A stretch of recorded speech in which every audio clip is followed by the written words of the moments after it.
The Atchison, Topeka, and Santa Fe was one of the most beloved of all American railroads. Not only was the line of great interest to rail fans, many of the residents in its service area were keenly interested in it as well.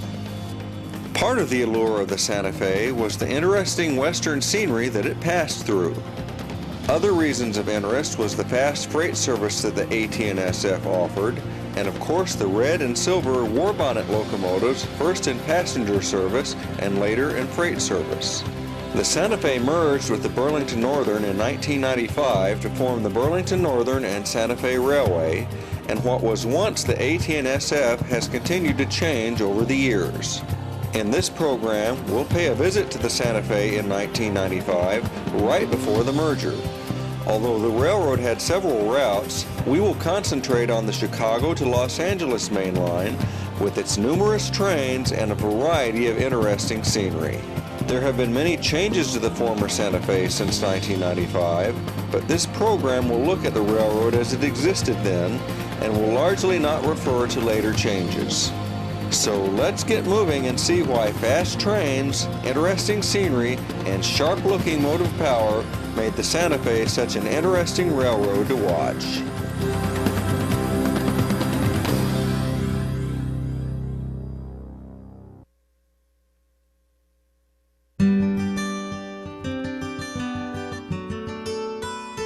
Our first stop along the Santa Fe is Corwith Yard in Chicago.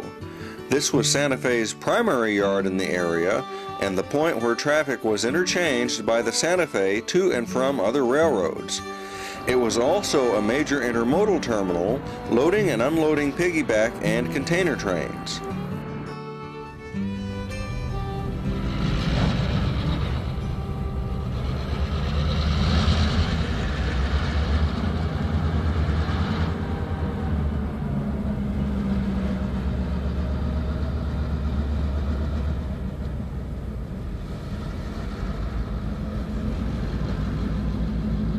This portion of the Santa Fe was known as the Chillicothe subdivision. The Chili sub extended from Chicago to Fort Madison, Iowa, a distance of 234 miles. Our first photo location is near Willow Springs, where we see a couple of then new General Electric units wearing the newly reintroduced red and silver war bonnet paint scheme.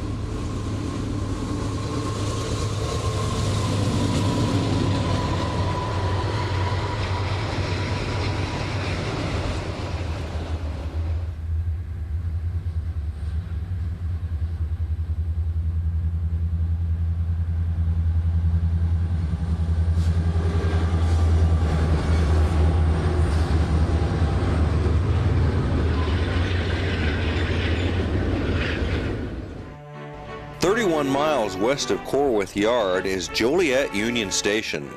This busy station had recently undergone a restoration by its new owners, the City of Joliet and the Metro commuter service. In addition to the interior restoration, the exterior was spruced up to depict the hustle and bustle of this important station in times gone by.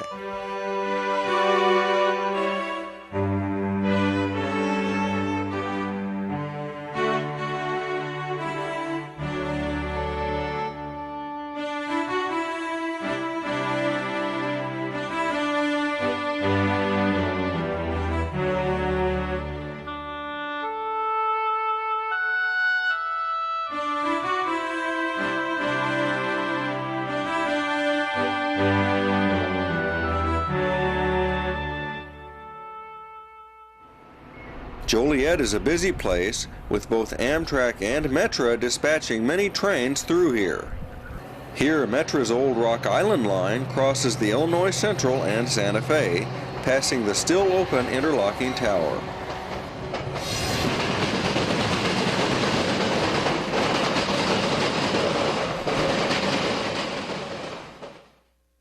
While the commuter train is in the station, an eastbound Santa Fe freight rolls through. The Santa Fe of 1995 was heavily into intermodal traffic, with train after train of piggyback and double-stack trains.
Although the Santa Fe had a long tradition of passenger service, by the time of our visit in 1995, there was but one passenger train using the Santa Fe into Joliet, Amtrak's Southwest Chief to Los Angeles.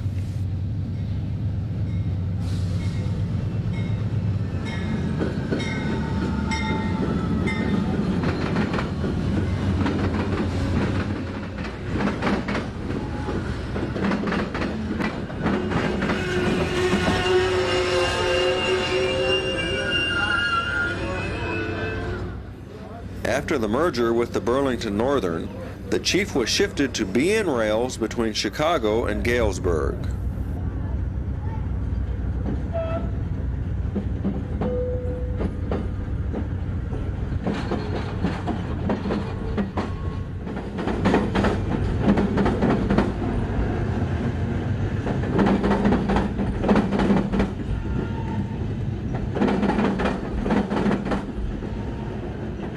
Joliet Union Station still serves several Amtrak trains, but none of them run on the old Santa Fe rails.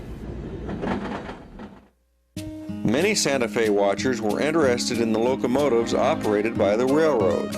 Some of the locomotive models that we will see include the 3,600 horsepower 100 series GP60s built by Electromotive in 1990.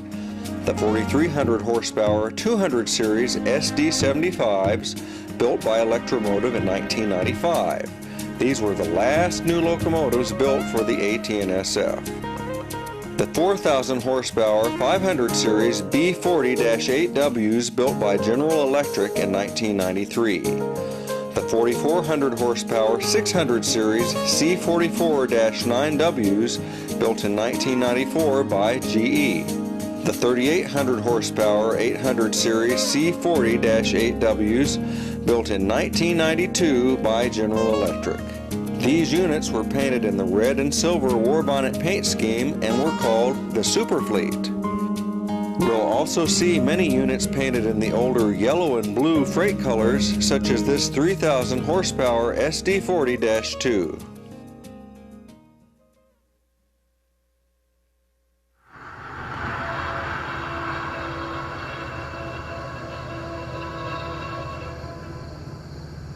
We're 80 miles west of Chicago in the small town of Ransom, where the scenery is decidedly changed from urban Chicagoland.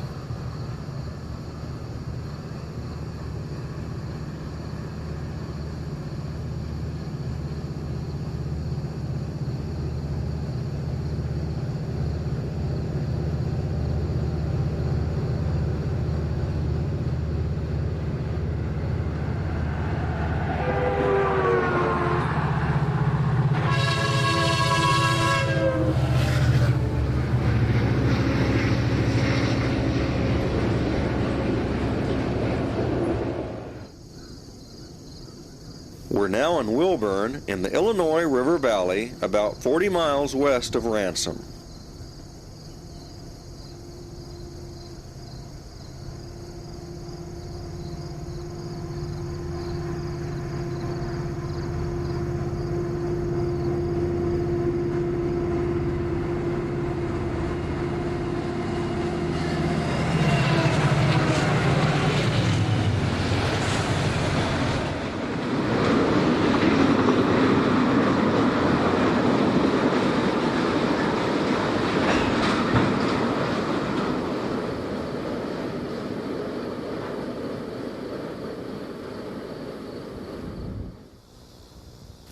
There's not much in Wilburn except for a few houses and this abandoned pipeline pumping station that silently watches as an eastbound roars by.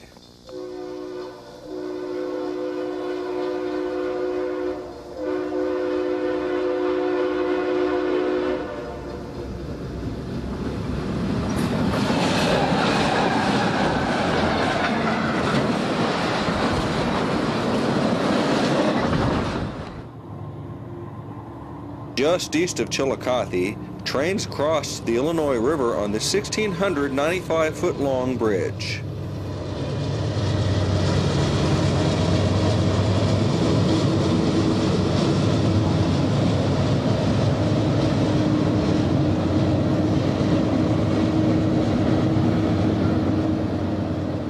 Chillicothe was the one-time headquarters for the Illinois Division. By the time of our visit, Chile was no longer even a crew change point, and except for the Amtrak station, the offices were empty.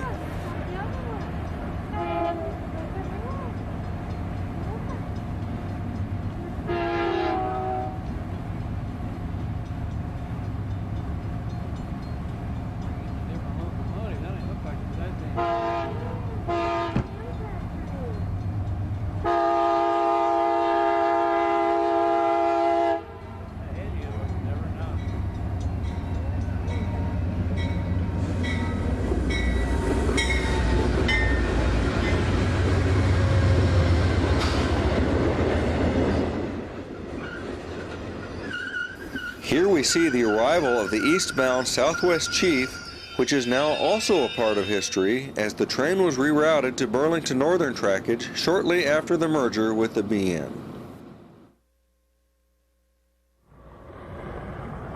Just west of Chillicothe is an area known as Edelstein Hill, where trains climb a 1.1% grade out of the Illinois River Valley.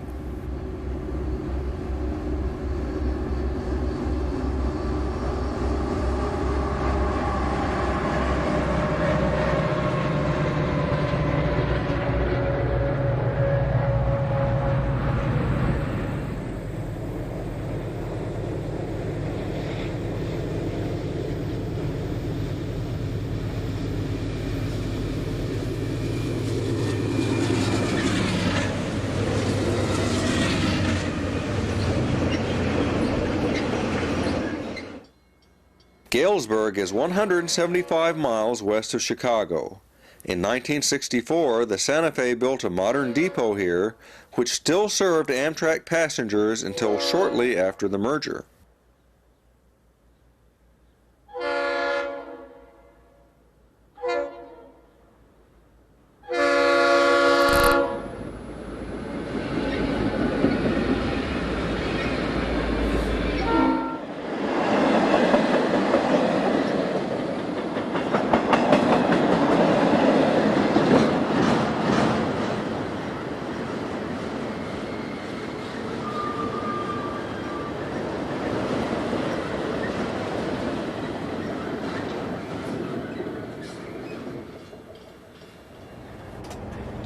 West of Galesburg, the Santa Fe passed through mostly flat farm country. For photographers, the highlight of the region was the large trestle at Media, where we see the eastbound Southwest Chief, and rural towns such as Dallas City.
Left Illinois behind and are west of the Mississippi River in Fort Madison, Iowa.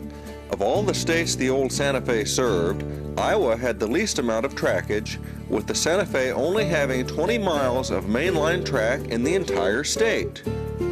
Trains crossed over from Illinois on this unique double-decked swing bridge.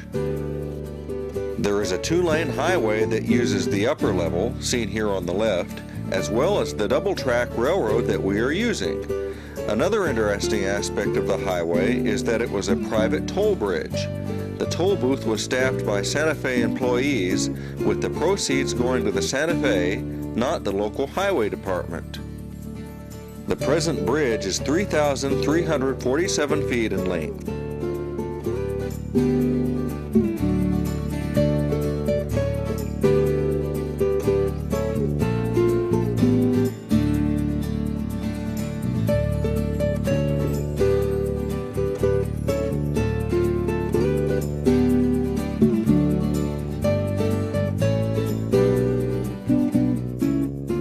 Madison is roughly 235 miles from downtown Chicago. Located here is the depot that the Santa Fe built in 1968 that still housed an Amtrak station as well as Santa Fe offices. This was a crew change point, with all trains stopping to change engineers and conductors.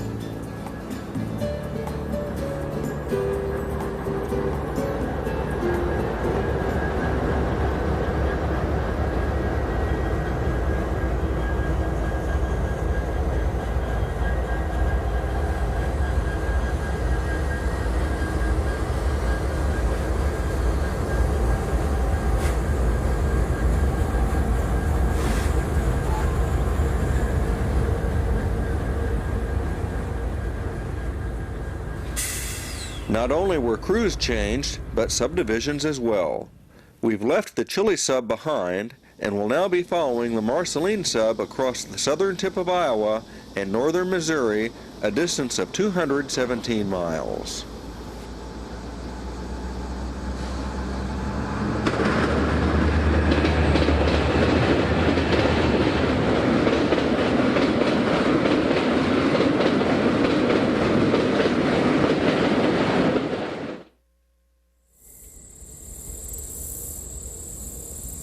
The Des Moines River marked the Santa Fe's entry into Missouri, with trains crossing this 900-foot-long deck bridge.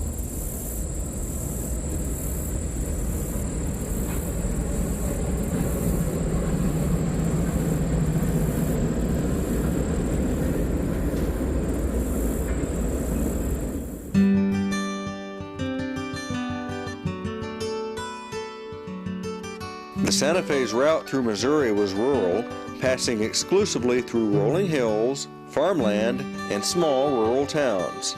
The character of this part of the Santa Fe was quite different than any other part of the railroad. One such place was Gorin, a sleepy little town that had obviously seen better days, and seemingly awoke only when trains thundered through town.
Another small town in the area is La Plata, where the Santa Fe constructed this unique Art Deco depot.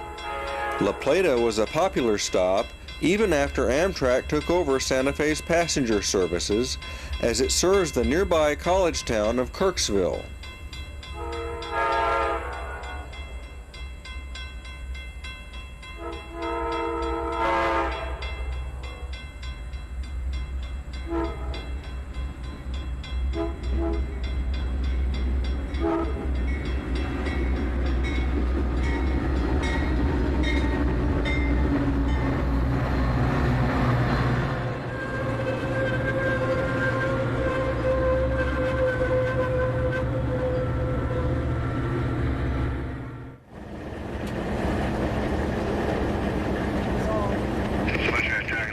The northeast corner of Missouri is very rolling and hilly, making for several interesting photo locations, including a couple from some neat old bridges.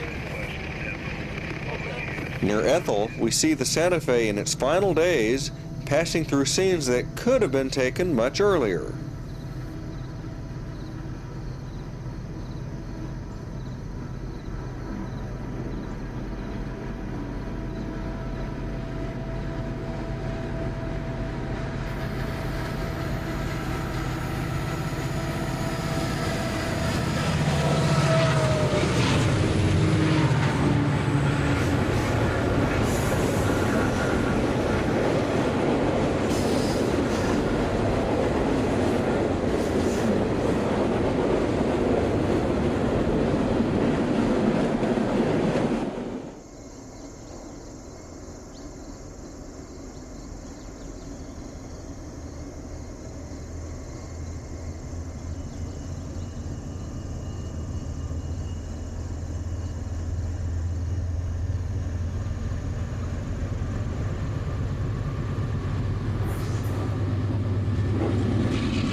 Moving a few miles west, we are in Marceline, which in 1995 was a ghost of its former self.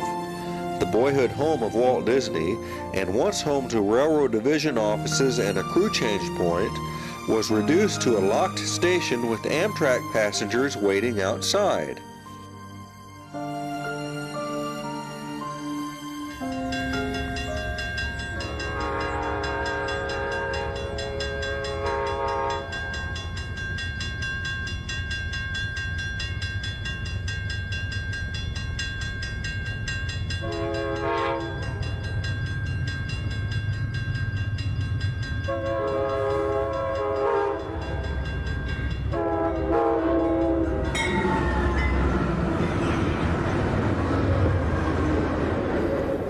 Shortly after our visit, Amtrak stopped serving Marceline altogether, but the city bought the depot with plans to house a Walt Disney Museum inside it. There were a number of interesting depots dotting the Santa Fe. The one here in Carrollton was being used by track workers and stood silently as the trains thundered by.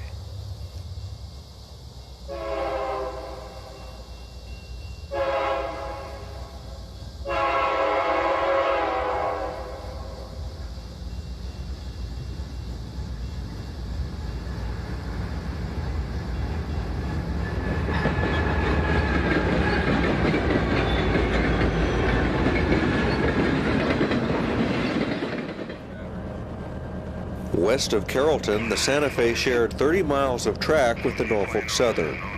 We are traveling over Santa Fe rails, while the train on the right is on Norfolk Southern's old Wabash, Detroit to Kansas City main line. This is operated as a double-track railroad by both lines. In our next scene at Norborn, we see a westbound on Santa Fe trackage.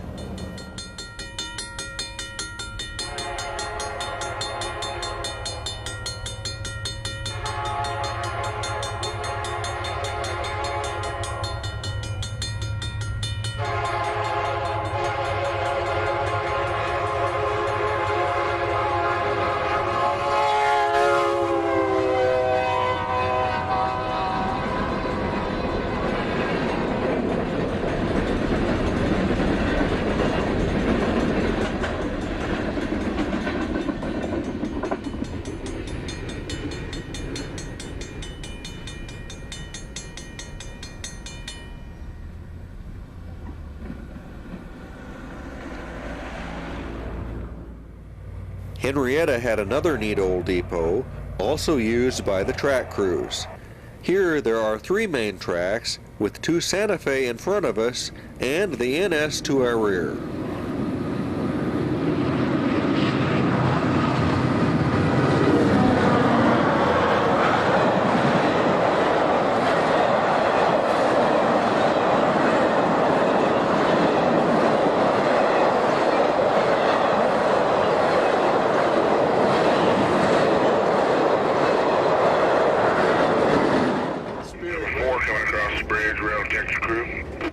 At Sibley, we see one of the most impressive structures on the entire railroad, the bridge over the Missouri River. This 4,057-foot-long single-track bridge was a bottleneck in an otherwise double-tracked main line.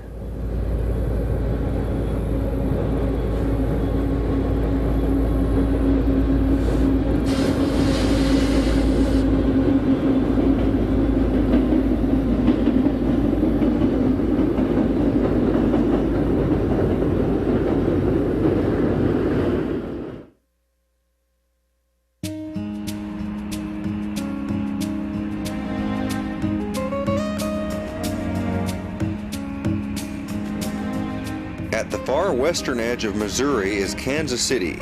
KC is a major railroad town and was the largest on the Santa Fe between Chicago and Los Angeles. One of railroading's great icons is Kansas City Union Station, which in 1995 was abandoned to the elements. Amtrak had moved out and built a small station and a parking garage next door. Union Station also marked the change from the Marceline subdivision to the Emporia sub, which extended to Wellington, Kansas. Happily, Union Station has been turned into a world-class museum, and Amtrak even moved back in. An interesting aspect of the Santa Fe in Kansas City was that it used the tracks of the Kansas City terminal through town.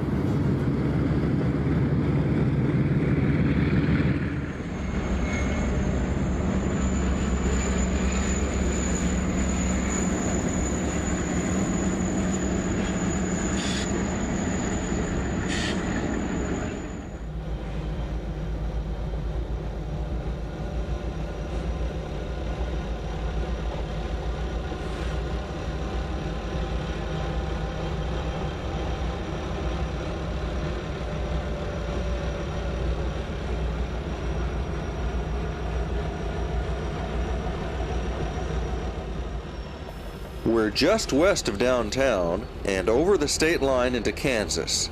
Santa Fe Junction was a place where several railroads crossed and connected, and where the Santa Fe resumed using its own track.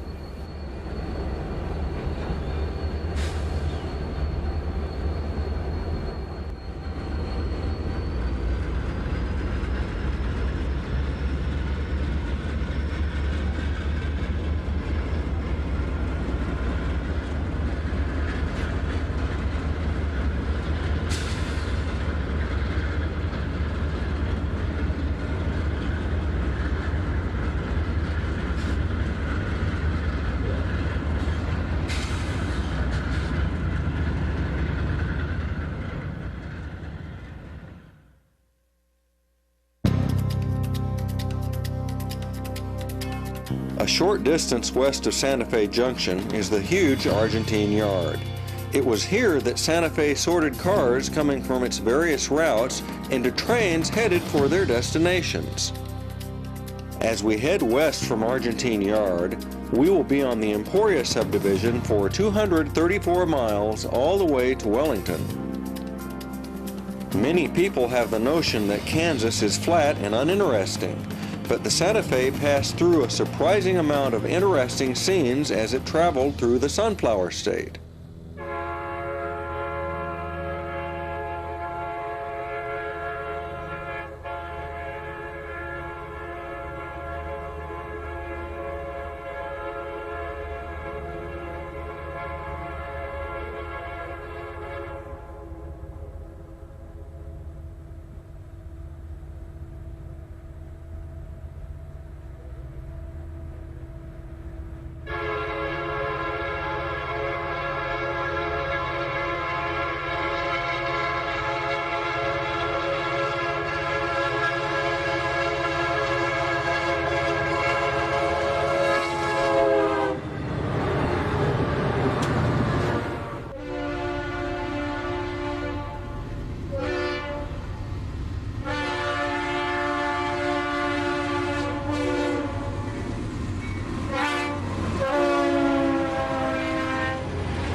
Emporia was another division headquarters that had been closed, and the neat old station sat empty.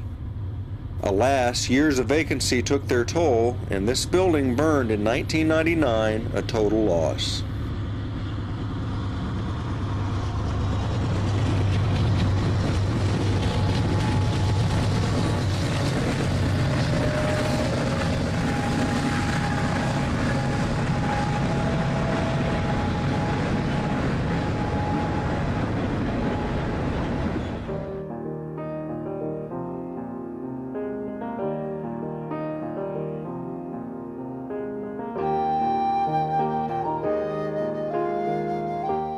Between Emporia and Wellington, the railroad traverses an area known as the Flint Hills.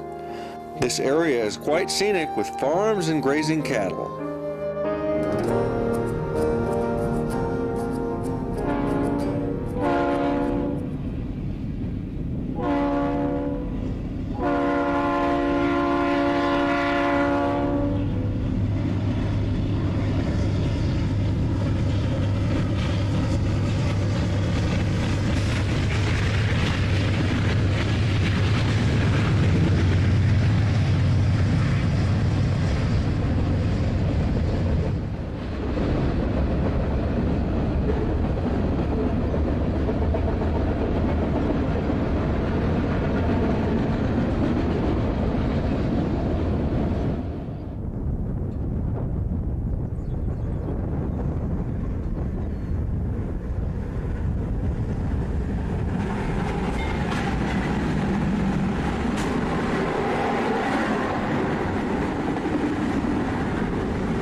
Wellington was once a division headquarters, but like many other places on the Santa Fe, advancing technology made the jobs in this building obsolete. Wellington was still a crew change point, and the division between the Emporia sub and the Winoka subdivision to Winoka, Oklahoma, a distance of 107 miles.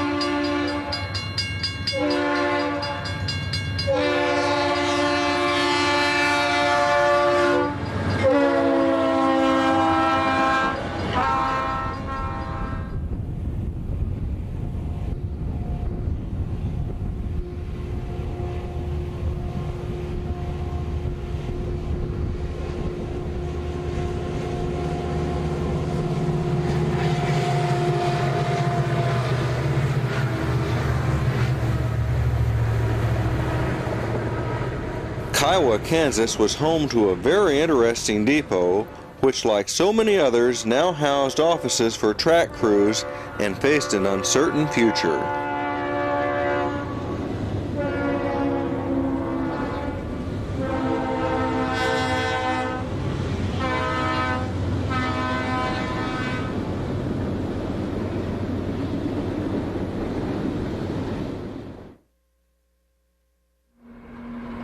Winoka, Oklahoma is home to yet another closed depot, which in this case is now the local museum.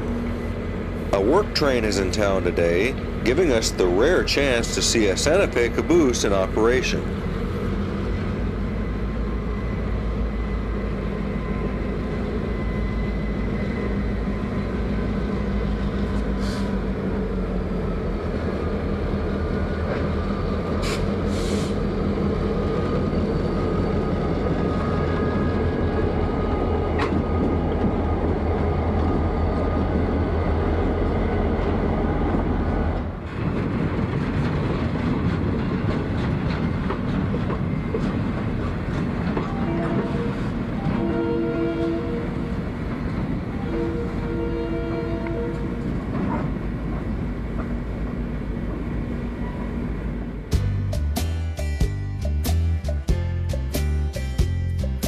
west of Winoka, the railroad passes for 205 miles through the Panhandle subdivision to Amarillo, Texas.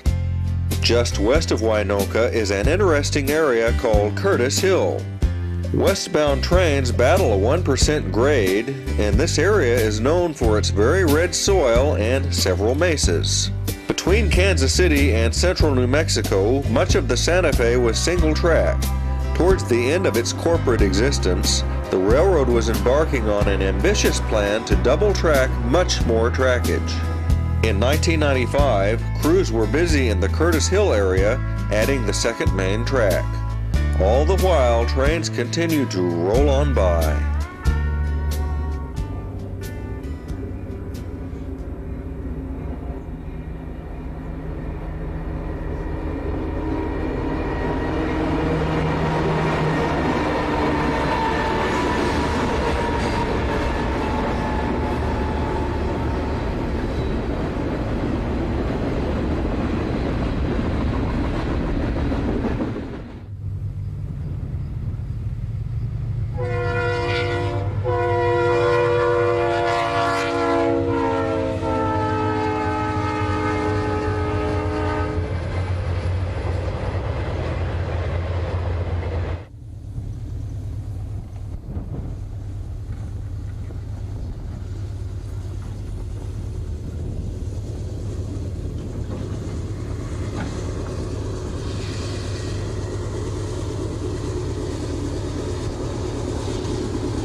We've crossed into the Texas Panhandle near Miami and have left the lush eastern scenery behind as we roll onto the high plains.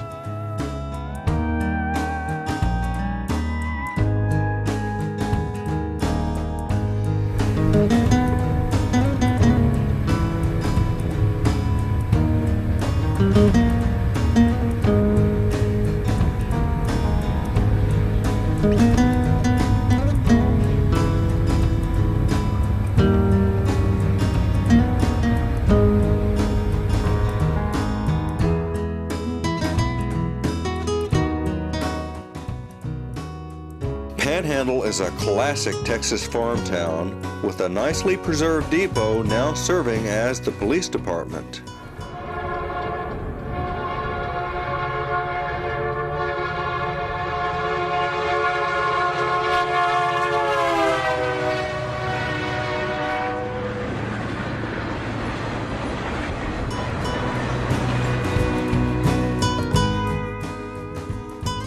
Amarillo was Santa Fe's division point between the Panhandle sub and the Hereford sub that we will now follow for the next 105 miles to Clovis, New Mexico.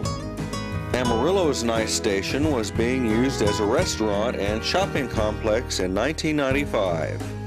Adjacent to the depot is the Madam Queen 210-4 steam engine number 5000, which was the first Texas-type steam locomotive that the AT&SF bought. Heading west from Amarillo, the Santa Fe started on its trek across the Great Plains and passed some of the largest grain elevators in the world.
Clovis, New Mexico was a Santa Fe division point, and from here we'll be watching trains traveling over the Clovis subdivision for the next 242 miles to Belen. Clovis was a railroad town. The Santa Fe had yard and engine facilities here. The passenger depot was being used by a model railroad club. Notice how eastern New Mexico had its own depot style. But the primary activity here was being a crew change point. The scene that we are witnessing here took place day and night.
here in Melrose, where the Santa Fe passed by the last grain elevator that we'll see in this program.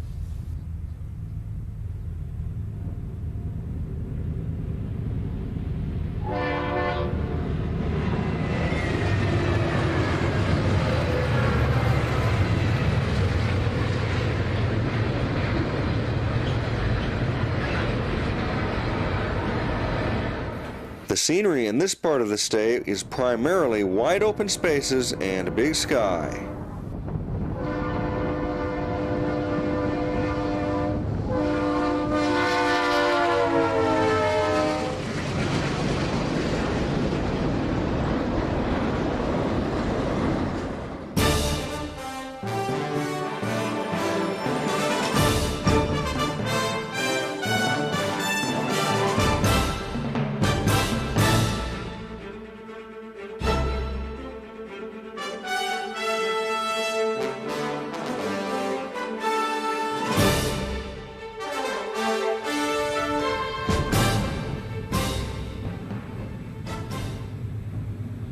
At Fort Sumner, the Santa Fe crossed the Pecos River on this large single-track bridge.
Eastbound's passed another fine old Santa Fe depot before curving out of town.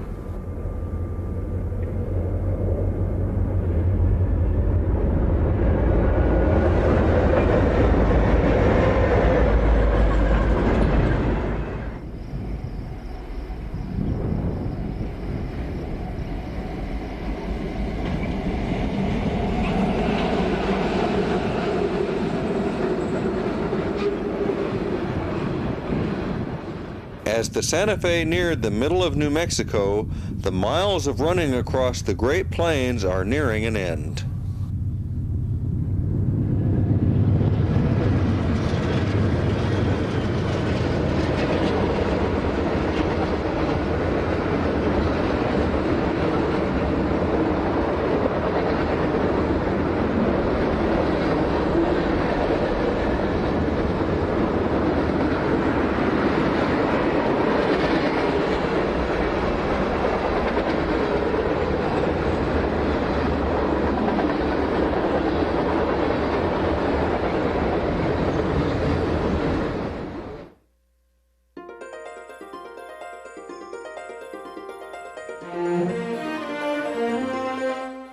We've skipped ahead to the other side of the mountains and are in the railroad town of Belen.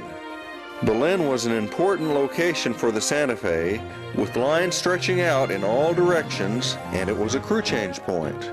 Here the railroad built a modern office building from which its operations were based. Next door is the old Harvey House restaurant, which is now a museum. Just beyond that is the old depot, which has not hosted a passenger train since 1971. Next door to the depot were the westbound fuel racks. The Santa Fe maintained a yard here, and one could find switching day or night. Belen is at the foot of the Front Range of the Rockies and one of the most interesting places on the railroad. We're about 15 miles east of Belen, where the AT&SF begins a steady 1.25% climb to mountain air. The first dozen miles or so are through the rugged Abo Canyon. This is one of the places where people can't seem to agree on the name. Santa Fe people referred to it as Abo Canyon, while many locals called it Abo Canyon.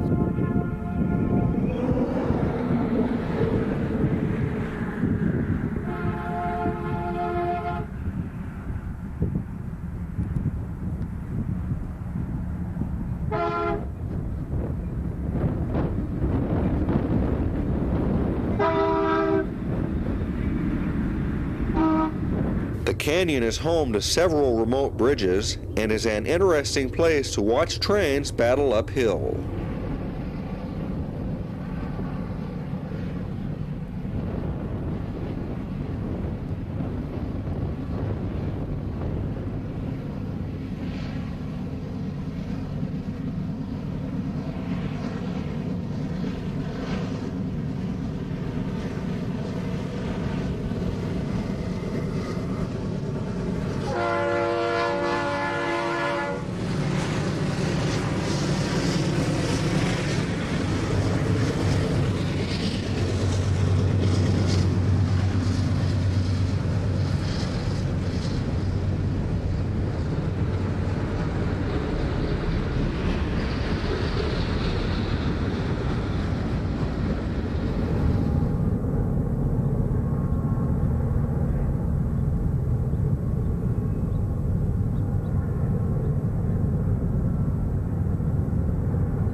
We've left the canyon, but there's still about 15 miles to go before the Santa Fe reaches the summit at Mountain Air.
Mountain Air is at an elevation of 6,600 feet and was the summit of the grade from Belen.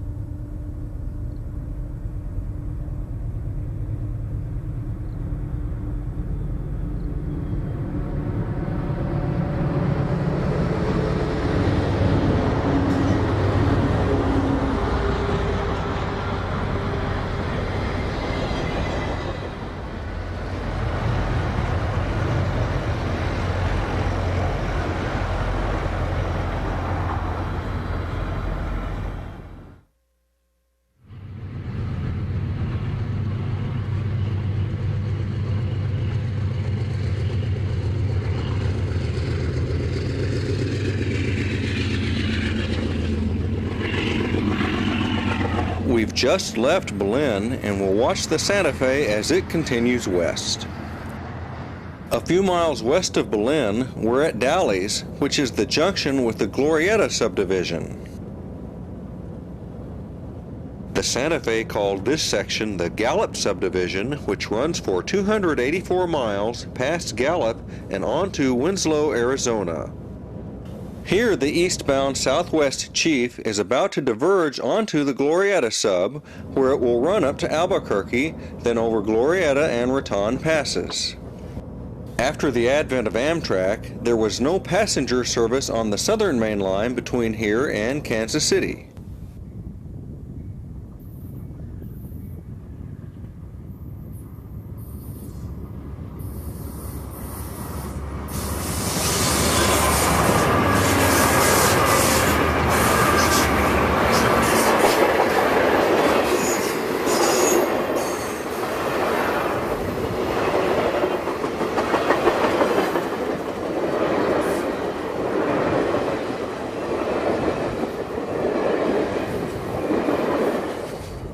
Just west of Dalles, we're looking west at the San Francisco Peaks, which are near Flagstaff, Arizona. In this part of the country, the Santa Fe ran through classic western scenery.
We're in the western New Mexico city of Gallup, which is the commerce center of the region. The old Santa Fe Depot is now a cultural center, but one could still board the Southwest Chief here.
We're at the extreme western end of New Mexico, the mesas in the background actually being in Arizona. From here, the scenery on the Santa Fe transitioned from the bluffs and mesas to the flat desert of eastern Arizona.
West of Winslow, the Santa Fe ran over the Seligman subdivision, which ran 294 miles to Needles, California. Our next stop will be at the Canyon Diablo Bridge, just east of Flagstaff.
In the center of Arizona is the city of Flagstaff. At the base of the San Francisco Peaks, Flagstaff was one of the most unique cities that the AT&SF passed through. The old Route 66 highway passed through here, and Flagstaff retains much of the 1950s flavor. The traditional jumping-off point for visitors to the Grand Canyon, the Santa Fe had an impressive depot here. The Southwest Chief still stopped here in 1995, and Santa Fe freights roll through all night long.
We're at the siding at Maine, where westbound is in the hole while eastbounds assault the grade as they head towards Flagstaff.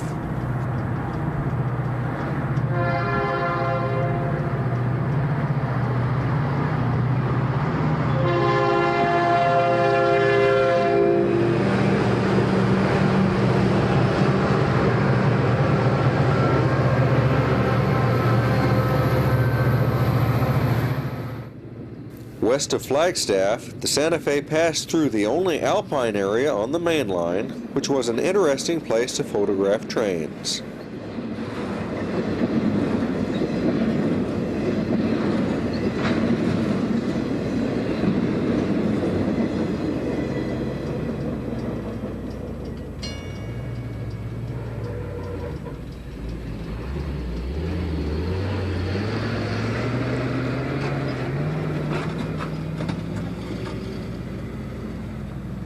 Eastbound trains have climbed nearly 6,600 feet in elevation from the west part of the subdivision at Needles. Just west of Flagstaff, the railroad topped out at an elevation of 7,200 feet above sea level.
We're at Williams Junction, where an eastbound is waiting at the junction with the line to Phoenix, which diverges to the left.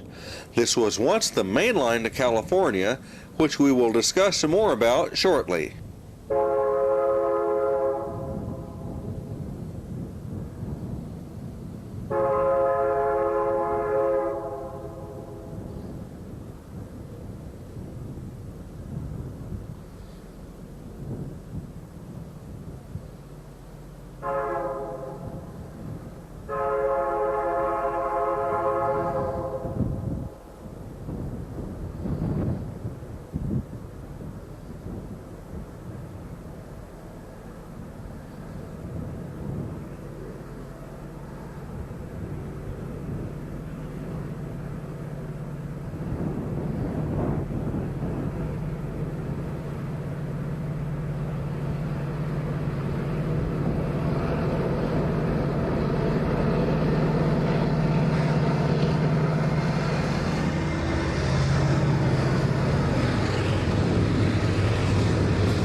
We're now on the Crookton Cutoff, which was opened in 1960 between Crookton and Williams Junction.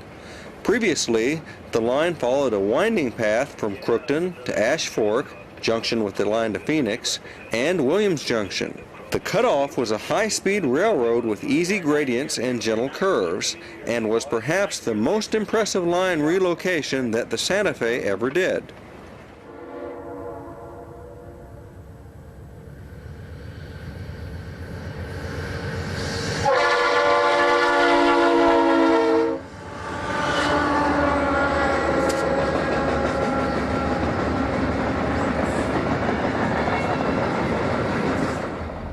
We're in Seligman, which was once a busy crew change point. By the end of the Santa Fe in 1995, this beautiful station was mostly closed, with only a select few trains stopping here to change crews.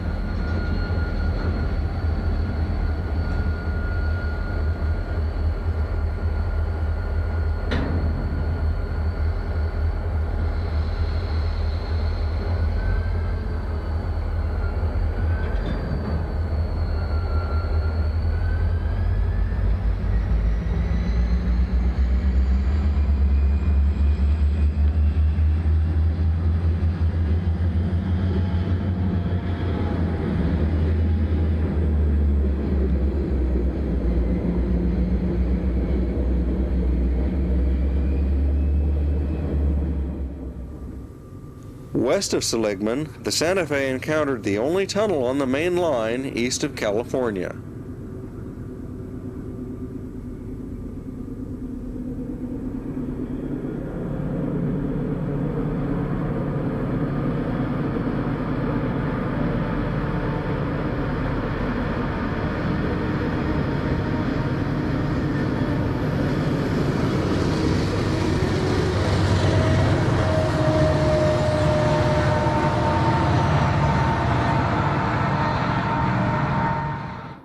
Another of the many interesting areas along the Santa Fe was Crozier Canyon. Eastbounds are climbing a steady 1.42% grade through this scenic area.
Having left Crozier Canyon behind, this westbound is roaring into Kingman.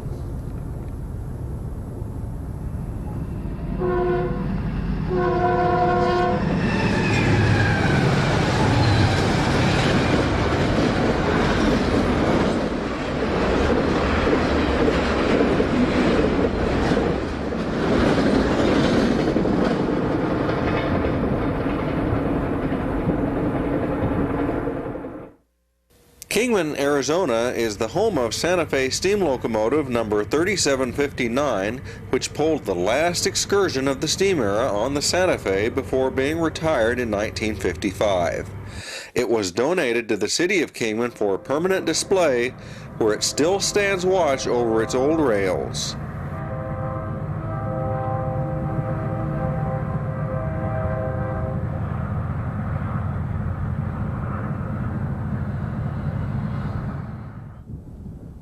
Just west of Kingman is Kingman Canyon, where the south and north tracks are at different elevations.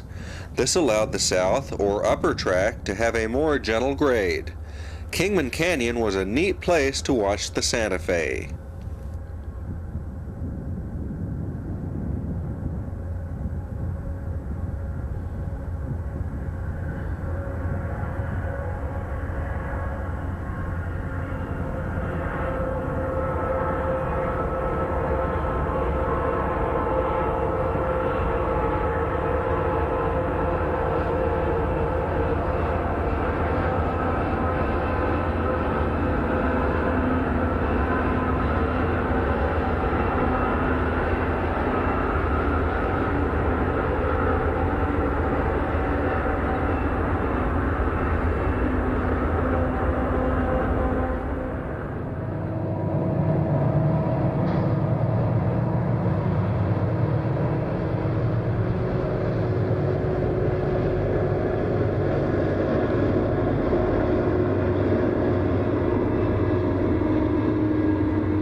As soon as Kingman Canyon ends, the desert begins. At Yucca, we see the old steam locomotive water tank.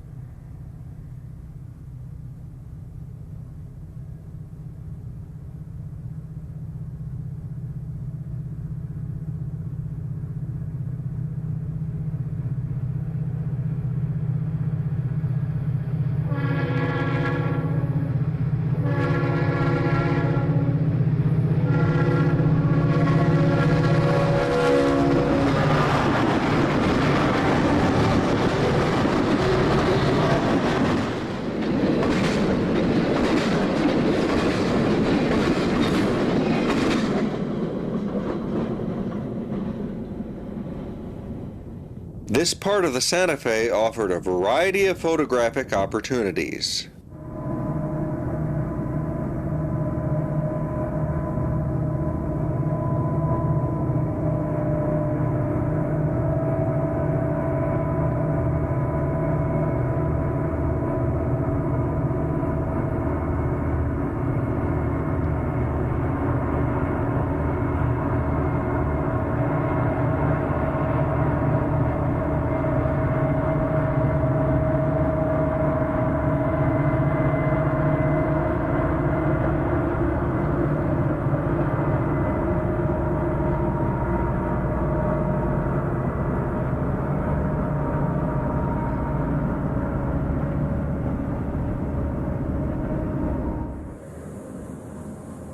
The Colorado River marks the boundary between Arizona and California. Here we see an eastbound leaving the Golden State of California.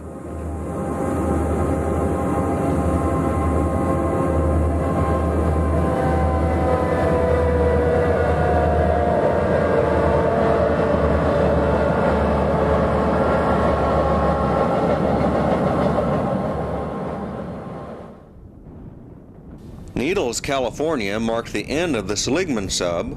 The railroad from here to Barstow was known as the Needle Sub and extended for 167 miles.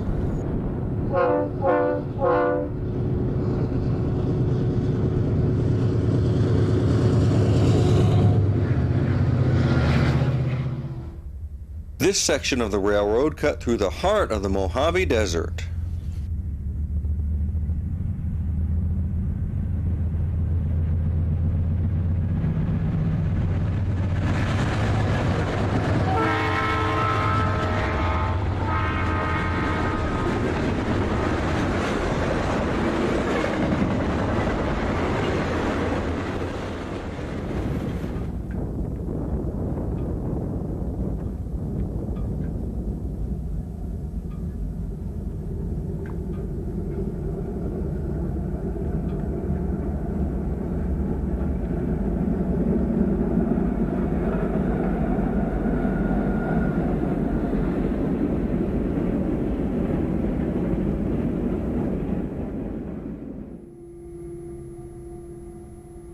Near Ash Hill, the north and south tracks split to give westbounds a better grade. Here we see a westbound on the north track at last light.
Barstow, California was another major spot on the Santa Fe.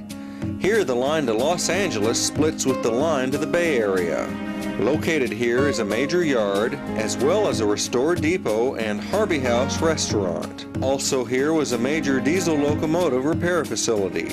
Barstow was a Santa Fe crew change point, as well as the division between the Needle Sub and the Cajon subdivision, which extended for 81 miles west to San Bernardino. Leaving Barstow, the Santa Fe resumed its run across the high desert, but the highlight of the Cajon sub was the other end of the line, so let's skip ahead a bit and go to San Bernardino.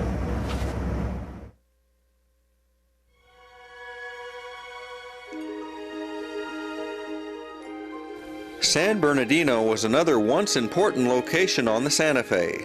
By the end of the railroad's history, the Grand Mission-style depot was mostly empty, with only the waiting room and the ticket office open for Amtrak. Next door, Metrolink had built its own storage yard and platforms. The impressive locomotive shops, which had employed countless people over the years, were closed and were in the process of being torn down. The Santa Fe had decided to turn the area into an intermodal loading facility, and in fact had already installed some of those facilities.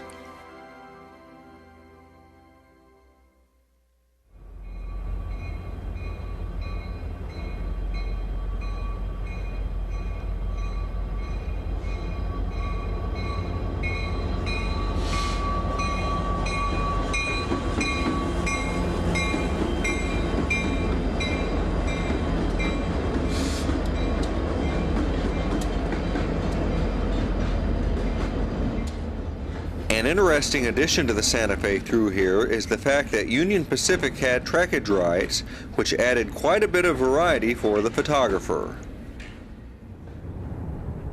Let's take a look at this interesting part of the Santa Fe, the climb over Cajon Pass. Located between the San Gabriel and San Bernardino Mountains, Cajon Pass is one of the few routes available to climb out of the LA Basin.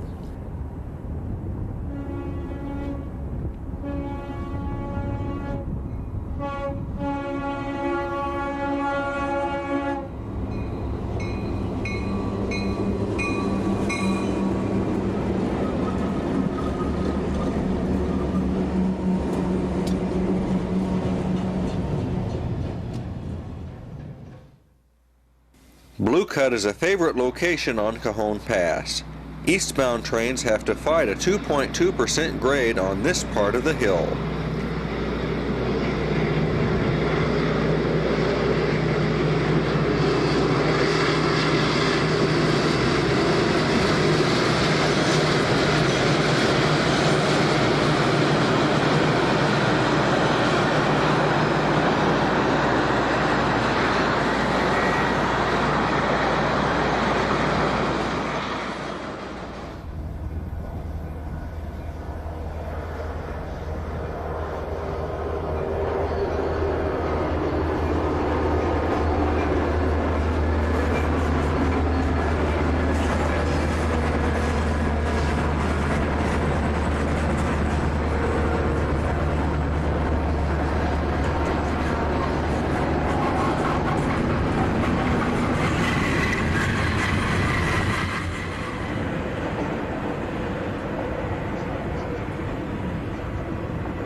At Cajon Siding, the north and south tracks go their own way.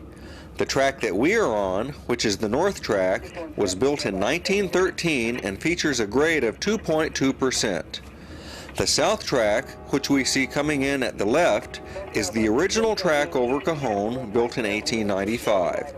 Since it had a 3% grade, the railroad was eager to build a track that presented an easier eastbound climb.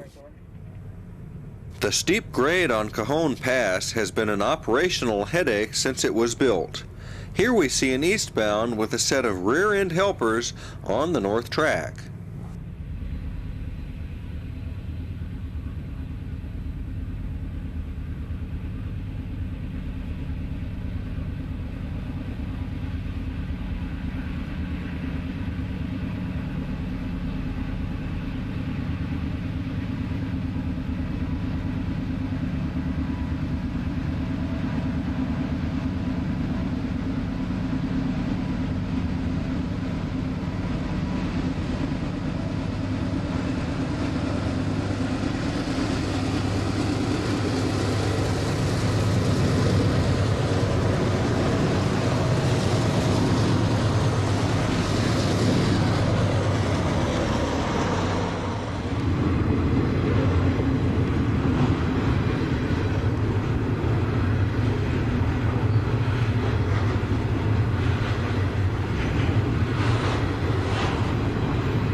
Near Alray on the north track are the two tunnels of Cajon Pass, where we'll see a Union Pacific train with a Chicago and Northwestern unit on the point.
Near the summit of Cajon, a group of rail fans constructed this nice area to watch trains, complete with flowers and trees.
Near Summit, the two tracks come back together.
Once at the station called Summit, it was downgrade for Santa Fe trains heading to Barstow.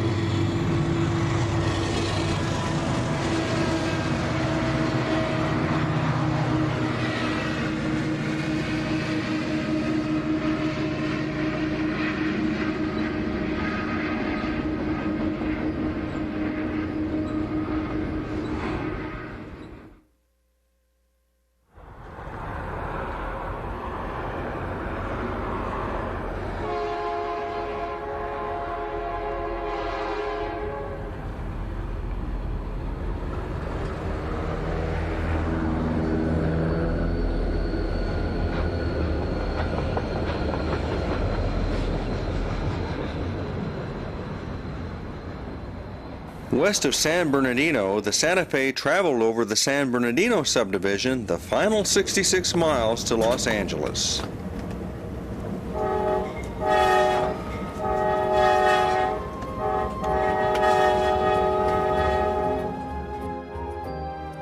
At Hobart Yard in Los Angeles, we've reached the end of our journey.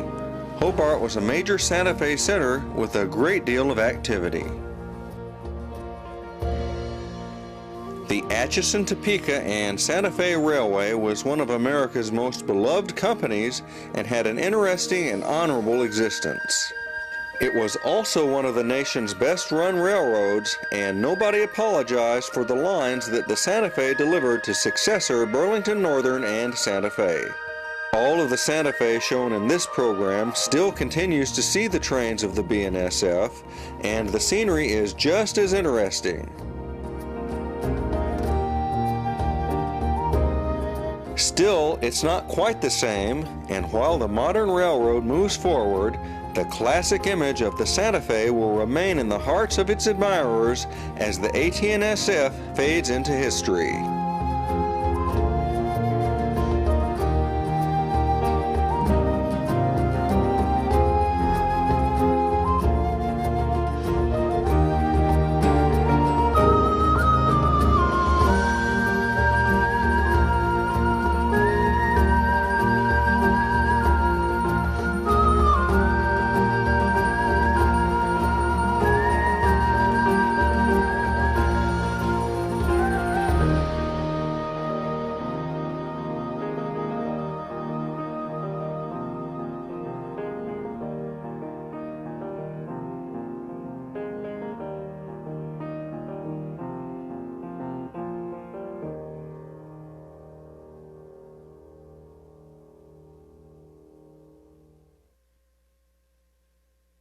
If you like contemporary diesel railroading, then you'll want a copy of BNSF's Stevens Pass.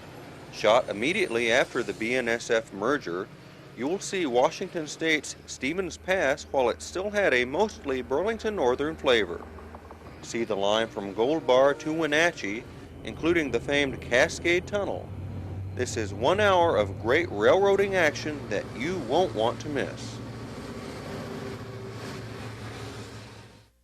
We carry hundreds of railroad items, including videos, books, clothing, as well as other railroad merchandise. To see our entire selection, visit our website at www.atrains.com. You can also request our smaller print catalog by writing to the address on the screen or by calling us toll-free at 800-248-9670.